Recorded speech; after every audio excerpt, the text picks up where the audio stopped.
What's up, everyone? This is the Mindful Athlete created by the Players Lounge. A huge thank you to the Players Lounge and the Mark for having us here today.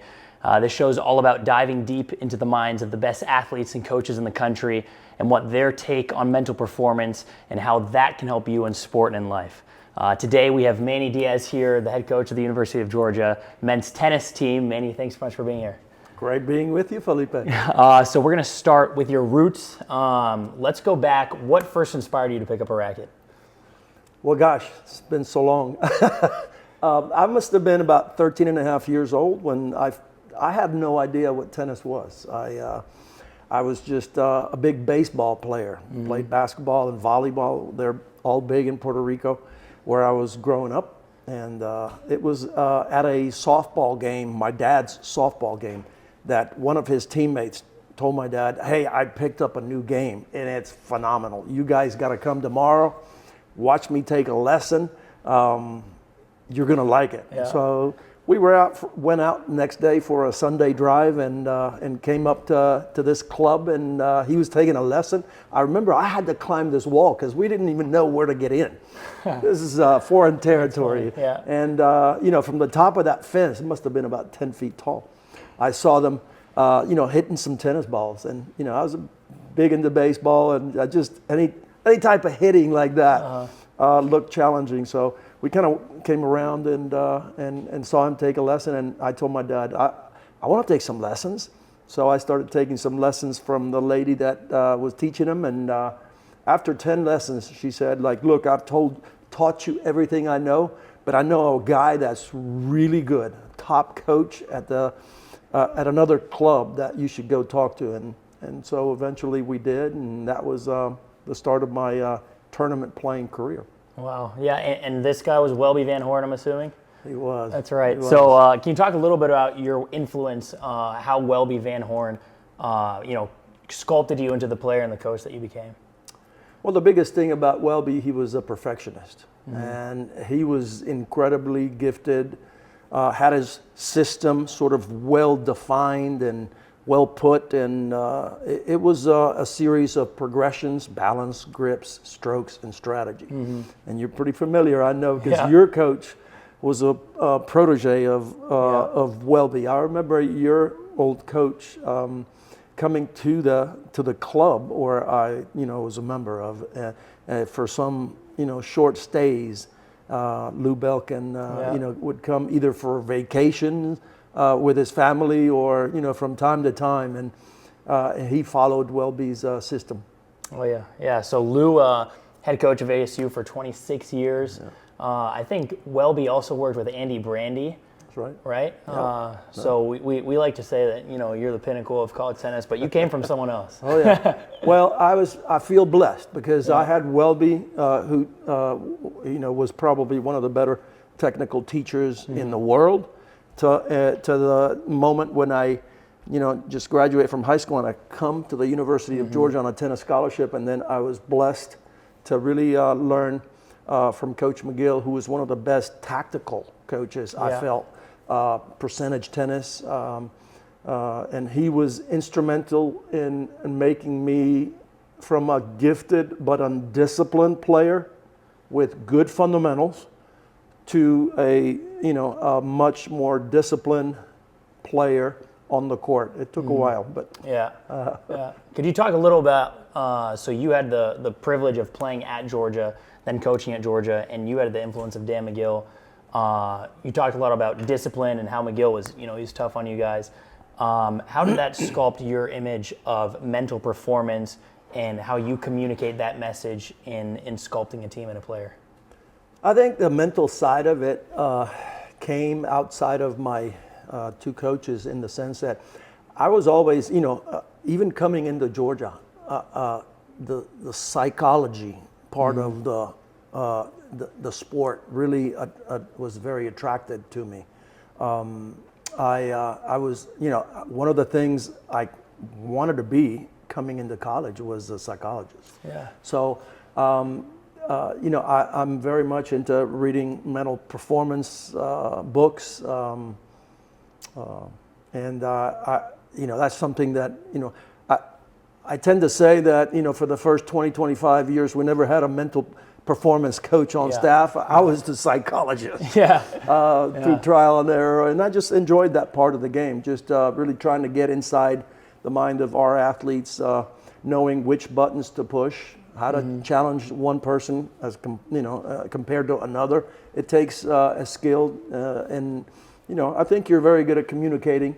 So it's knowing people and being able to say the right things to each one of them. What I tell you, the way I coach you may be a little bit different than the way I coached, say, Trent Bryde or Ethan Quinn.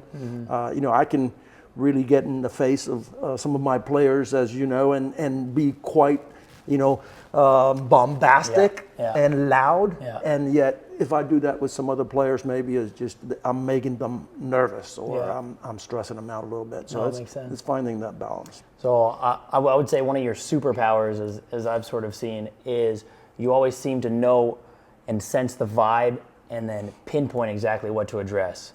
And some of the best examples I like to give is we had the Tennessee and Kentucky match, 2 big matches last year with the 2023 SEC Champs team. And before the Kentucky match, even I sense, we were maybe not quite up to the challenge, maybe lacking a little bit of bravery. And your pep talk before then was really rising us and lifting us up for that moment. And we got through that match. We were undefeated up to that point at a big match against Kentucky. And we were all hyped up and maybe a little over the edge right before Kentucky, and your talk was a little more to calm us down. You had this homeostasis sort of vibe to your approach in communicating with the team. It's very important for you to just be able to ascertain where the team is. Sometimes at practice, my talk is, it's a little bit more bombastic, loud. Those are the fun ones. But yet, I learned from Coach McGill also to use humor in coaching and in our player meetings. And, I think that kind of brings me down. I don't want my players to really think that I'm up here and they're down here. I think it's imperative for you to have, the reins, but at the same time, they have to know, why you're pushing them and why you're challenging them. And where the boundaries are, where the standard is, and hold everybody accountable on a daily basis. Yeah.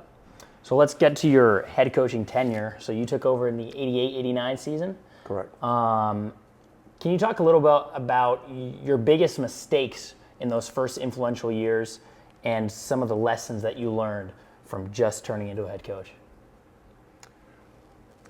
I think one of the advantages I had, was that I had been a player here, and I had been an assistant and an associate head coach before I was a head coach. So I think I through those 6 years that I was here as an assistant, I had the respect of the players, and so in a way it was an easier transition in some ways. But at the same time, replacing a legend like Dan McGill is a very, very difficult thing. I think that the biggest thing that I came into this job with was a mentality that I had to be myself. That if I tried to be anything like Coach McGill, it wasn't going to come across as believable, genuine, and guys would see through it. So I was very, of the mindset that, I have to be myself. I have to, I have to just continue to take this in the same direction. And most of the things I kept from our culture, existing culture, but maybe some of the things I changed because I didn't truly believe that they were as relevant as to when I was a player 10 or 15 years before. What would be an example of that? For example, we stopped playing challenge matches my first year. Coach McGill's a big believer in challenge matches, that they would toughen you up. But again, when I was playing, we had one tournament a fall. So it was a great way for us to stay sharp. Yeah. It's like Bloody Tuesday in football. You put your pads on or whatever days it was. Now, I don't think our football team is doing that as much, right? we all of a sudden are playing 4 and 5, 6 tournaments in the fall. Yeah. So there was no reason for it. And I also saw, when you're playing your teammates and you're playing every match is, you're either going to be ahead of him or it just created a whole lot of tension, that I felt at the time was unnecessary. But getting back to you, I think your main point, what mistakes did I made a lot of mistakes, I guess. I think that the biggest thing young coaches or first-year coaches or young coaches do is probably trying a little too hard, right? Mm-hmm. Not for lack of effort. I'm just wanting it just badly. Yeah. Yeah. I think athletes can tell when the coach is pressing. And in tennis, as you well know, it's physical, but at the same time, it's very mental. Mm-hmm. And when you press and you're not as relaxed as you need to be, and you're not aware of what is going on and the changes in momentum and the changes in tactics, you're not able to, if you're really that, keyed up, sometimes you kind of miss, the lay of the land a little bit. That makes sense. Could you go back and maybe touch on what you think is the hardest moment you've had as a head coach, especially stepping into the head coaching role? You're seen as the leader of not only the players but of the program. You have your associate and assistant coaches there. Could you talk a little bit about, okay, this is the hardest moment I had, or some of the hardest moments, and how you had to overcome, and the burden was on you to guide the team in the right direction, whether they needed comforting, discipline, motivation? A little bit more about that. Well, we had a difficult situation just a number of years ago where the team, right at the NCAA moment, I think it was a week before the NCAAs, we had a situation with our, previous, assistant coach, and they basically, were pretty much in an upheaval about certain things. And that was probably the most difficult. I had to make some very difficult decisions, but I believe I made the right decisions as much as it was painful. I don't really care to go into details there about that, but, at that time, we've won 8 national championships. We've been to the Final Four 17 times. We've been to the finals 11 times, a championship match. All of these things have taken, place. We've got 42 SEC championships. Our second rival is, I think, Florida with 18 or 17. Yeah. We've had tremendous success, but you're always going to have challenges and difficult situations. But I didn't expect them to come this late into my tenure. Mm-hmm. I thought I'd seen it all. Yeah. But life has a way to kind of just wake you up, and we had some difficult moments there, but we've come out of it and won an SEC championship, going undefeated last year, and it's full circle again. But there's always going to be challenges. Yeah. So you've had some legendary players come through the program. Could you talk a little about what mentally separates them from all the rest, whether it's within the team, whether it's within college, and what the average player can do to put themselves in the mindset to achieve greatness as well? I think our best players at Georgia and around the world in ATP Tour, I think players that hate to lose. I think the majority of champions just hate to lose. Mm-hmm. I don't know. Some may be more motivated by the pot of gold, but I think that I personally am more motivated because I hate it. Yeah. I try to structure everything around just maximizing every second of practice and being prepared. My saying, if you're not 15 minutes early, you're 5 minutes late. Yeah. Just being prepared, being organized, being rested, hydrating, good nutrition. You're prepared for practice each and every day. You have at least in your mind, you have a list of things that you want to accomplish. That's the kind of athlete we look for. And I think all of the great Georgia champions are those types of players. And it is my responsibility as a coach to look for those kinds of guys, right? To bring people along that fit our culture. Our program is very well known for having just warriors that just thrive on that difficult difficult moments and tough situations, and that's when your best comes out. Yeah. And that's traditionally been what we try to inculcate into our athletes, by challenging them every day at practice and during matches. That's that's who we are. So you develop a persona, or you develop a culture within your program, and I think that nurturing these things have been probably the best. But you see John Isner, he's as tough a competitor as you want to see, and again, he had an incredible career. He nobody gave him a chance. The experts, the pundits didn't really think that he was going to be a successful singles player. They thought he was going to be a successful doubles player on tour. They may be a top 25 doubles player, no chance in singles. And he took that on as a challenge. And top 50. He may be a top 50 player. He spent time at number 8 in the world. He spent I think something like 15 years in the top 20 in the world. Yeah. Tremendous success. So similar to what you mentioned is this Georgia culture of what you talk about, and even other teams, and we have friends in other teams, that Georgia's a tough out, right? We're one of the toughest teams to play. The Georgia Bulldog doesn't give up. We have that fighting mentality. And that's something that we can attribute to you and Coach McGill developing that team culture. Now, through that, how do you prioritize within practice and within matches putting that team culture at the forefront? Is that through recruiting the right players that, okay, they have it, right? That fighting Bulldog mentality? Is that something you can implement within a player, within practice? Talk a little bit about how you create and manufacture this Georgia team culture. I think, once you establish that culture, I think, for example, you take players like, in the last 3 or 4 years, we're blessed to bring in after COVID, we were blessed to bring in, Billy Rowe, and then Hamish Stewart, and then Tristan McCormick, and then Teo. And, those guys came for 1 year. Yeah.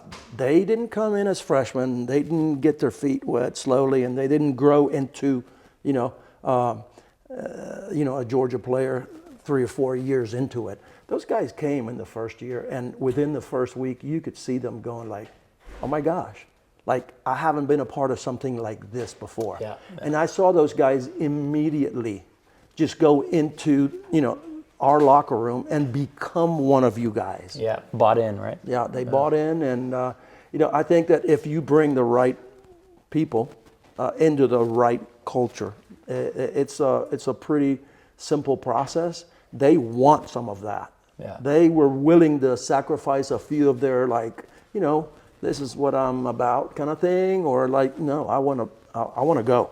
Mm-hmm. If you create this inertia, this momentum, people get swept into that big wave, and I think that what we aim to do with the kids coming into our program, whether they're freshmen or whether now they're in the transfer portal or whatever, which is a total different program.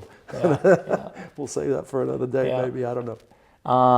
So if you've had some legendary teams come through, maybe some of the best in college history. If you could almost mix and match and take some of the best cultural or maybe teammate elements from your best teams in history, what would you create as the perfect college tennis team in terms of the mentality of the team, what their goals are, both as it relates to how they balance individual goals with team goals?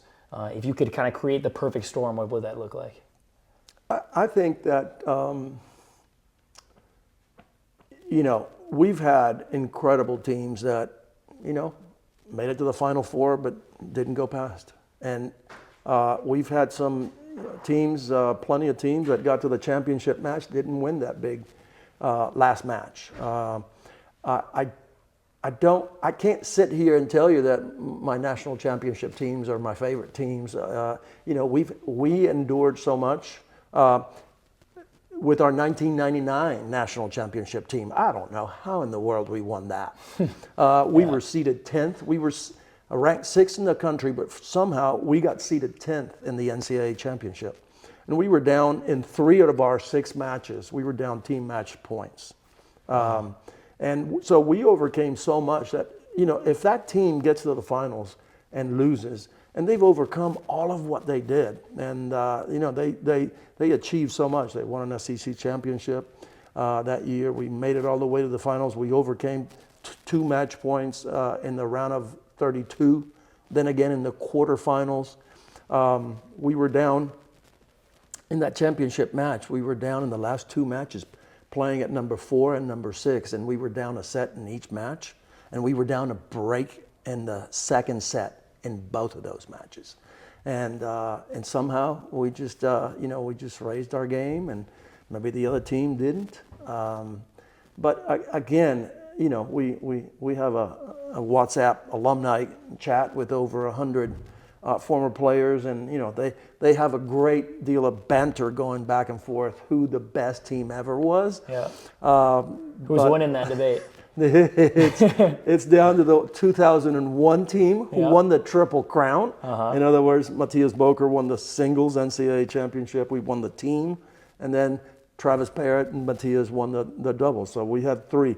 And then the 2007 team went undefeated that year, from bell to bell, like they say. And those 2 teams were definitely very, very good.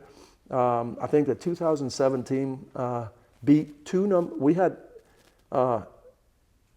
we played 4 teams that at the time were ranked number 2 in the country. So the number 2 team kind of just like went in and out, and we beat 4 teams that at the time when we played them, they were number 2 in the country. We beat them 7-0. Oh my God. And so Wow. It was pretty much of a juggernaut team, but it's hard to match 2001 success. So when it comes to how these guys compete, I think each and every team that we have competes to the fullest, and sometimes you get a little bit lucky, because you need to be a little bit lucky in order to win a national championship. You've got to stay healthy. You got to have the horses, like Coach McGill used to say, and you got to be a little bit lucky. Yeah. So. Yeah. So this is your final season coaching at UGA. Been here for 42 years, 29 SEC championships, 6 national championships, 4 out, 2 in. You spent 7 years as Dan McGill's associate head coach, and 6 years. And now Jamie has spent 7 under you. What advice did McGill give you when he handed you the keys, and what are you going to tell Jamie when you walk out the door? Same thing. It's your turn. I believe in you, and I'm not going to be looking over your shoulder. Coach McGill, he always would tell me the story, because back then our budgets were not what they are today. Yeah, 2 practice shirts. Well, that was when I was a player.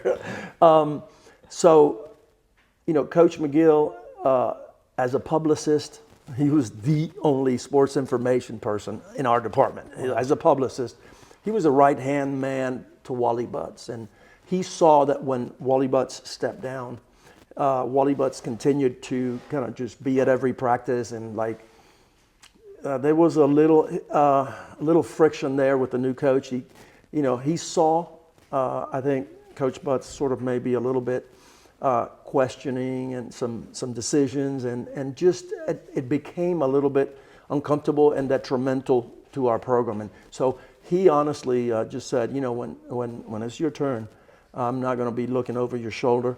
I don't want to be that one coach that makes you feel uncomfortable. You need to go establish yourself, and I trust in what you're going to do, and I'm going to leave it to you, and I'm not going to be in your hair, and I'm not going to be looking over your shoulder.